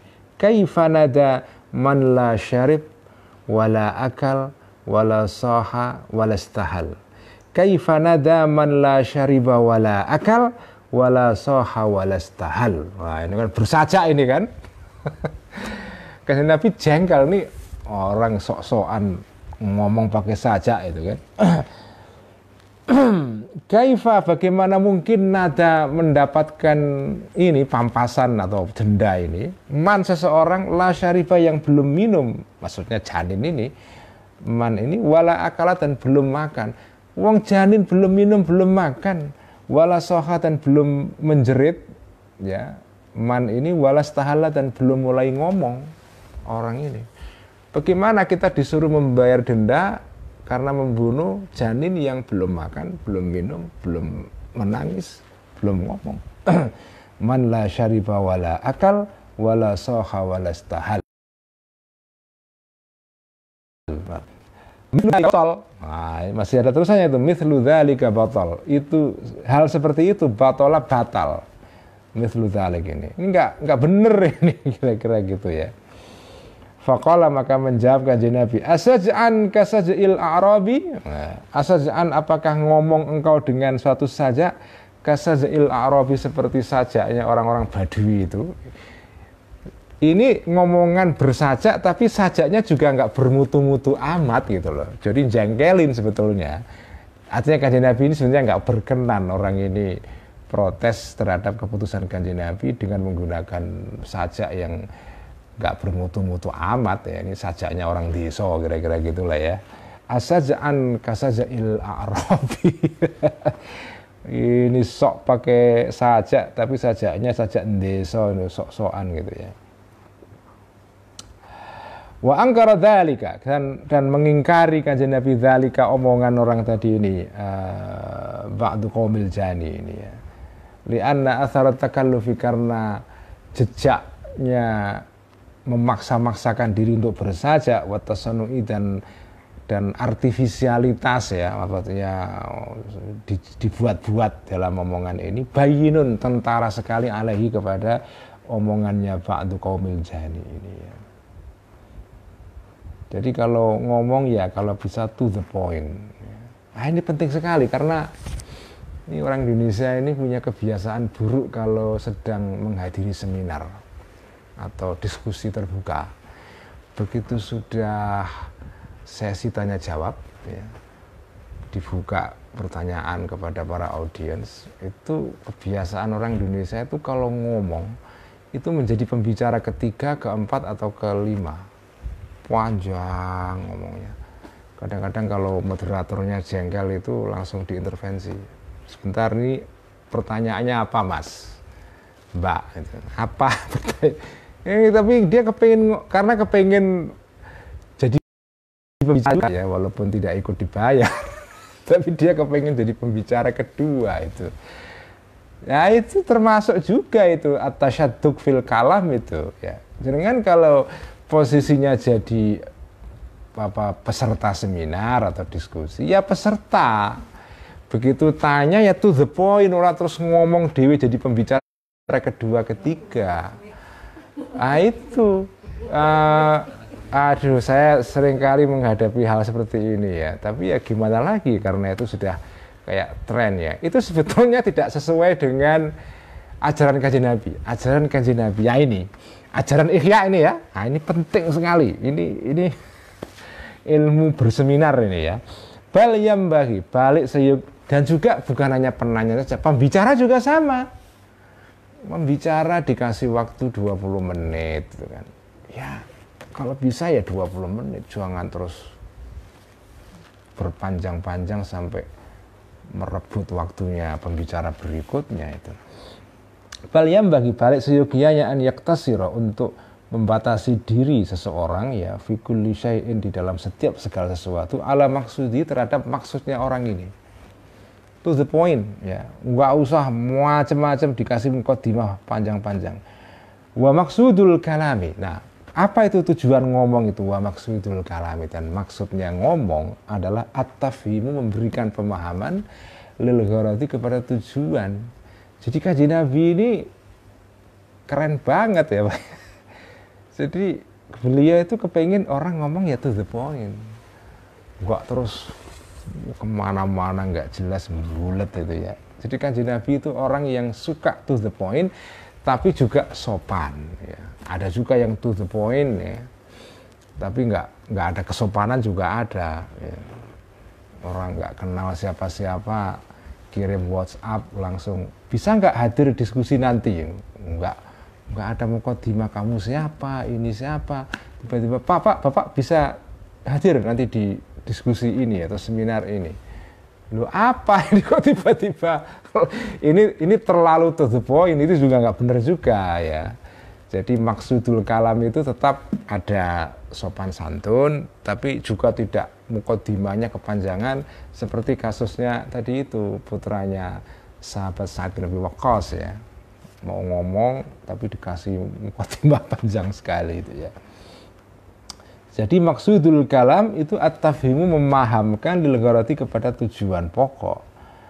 Nah, wama, dan omongan-omongan wara adzalika, yang melebihi itu semua atau dibalik itu semua, itu masuk dalam kategori tasannu'un.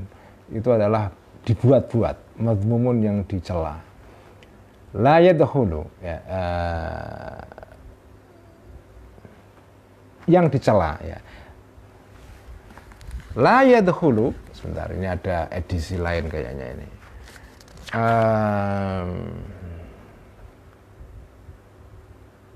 Wala yadkhulu, nah benar nih, edisi Darul Minhaj ada wawunya ya.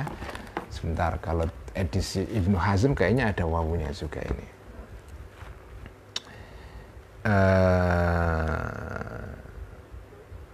Ya betul, wala yadkhulu. Nah ini edisi saya yang syarah kitab Ihya ini wawunya hilang. Yang benar adalah ada wawunya. Wala yadkhulu. Jadi titik tadi ya. Wa ma wara'a dzalika tasannu'un madhmumun titik. Sekarang istinaf permulaan kalimat baru wala yadkhulu. Dan tidak masuk fi hadza di dalam ini semua tahsinu alfazil khatabati mengindah-indahkan atau membuat indah kalimat-kalimat atau lafal untuk khotobah, untuk pidato. Jadi kalau jenengan sedang khotobah dan membutuhkan muhassinat lafziyah, gaya bahasa yang indah, itu tidak masuk di dalam tasannu'un madmum. Ya. Misalnya Al-Ghazali dalam kitab Ihya ini kan setiap kitab baru kan ada muqaddimahnya panjang kan. Nah kalau itu tidak masuk di dalam kategori ini ya. Ya tadi itu ngomong to the point tapi ya tetap sopan, ada unggah-ungguhnya supaya orang tidak kaget itu ya. Wa tadhkiru min ghairi ifratin wa ighrabin. Wa tadhkiru dan tidak masuk juga di dalam at-tasannu'ul madhmum ini, wa tadhkiru dan mengingatkan kepada orang lain ya, min ghairi ifratin tanpa berlebih-lebihan, wa ighrabin dan menganeh-anehkan kalimatnya. Dikasih istilah yang aneh-aneh itu ya. Sampai nggak paham yang diingatkan itu ya. Fa innal maqsuda, karena sesungguhnya jadi tadzkir di sini itu nasihat, maksudnya mau'izah hasanah. Jadi kan kalau mau'izah hasanah itu ya butuh kalimat yang indah supaya orang tertarik, iya. Itu penting, itu tidak dicela. Tapi kalau ifrat berlebihan, terus ighrab kalimatnya kalau pakai bahasa Jawa itu kayak dalang gitu. Nggak paham kita, itu yang nggak boleh itu. Kecuali kalau jenengan sedang berprofesi menjadi MC pernikahan ya monggo. Tapi kalau memberikan nasihat kalau bisa ya pakai bahasa yang orang paham. Fa innal maqsuda, karena sesungguhnya maksud daripada mengingatkan, memberikan mau'izah hasanah minha dari khutbah ya adalah tahrikul qulubi. Adalah menggerakkan hati. Jadi dengan pidato itu apa? Membuat orang menjadi tertarik kan. Wa tashwiquha dan membuat senang hati ini al-qulub ya. Wa qabdhuha dan menggenggam hati. Jadi jangan pidato itu tujuannya kayak menggenggam tapi juga tidak digenggam terus. Kadang-kadang berpidato itu hati digenggam, setelah digenggam wabastuha dan melepaskan hati itu. Jadi setelah digenggam, direnggangkan genggaman ini. Artinya apa? Ya kadang serius ya, digenggam. Saking seriusnya sampai hati atau pikirannya para audiens ini kayak digenggam. Tapi kadang-kadang dilepaskan genggamannya, kasih humor, ya, kasih ya supaya orang tidak sepaneng gitu ya. Falirasyaqatil lafzi, karena bagi indahnya lafal, ta'thirun ada pengaruh di dalam tahrikul qulub ini. Fahuwa, karena itu tahrikul qulub laikun cocok bi dengan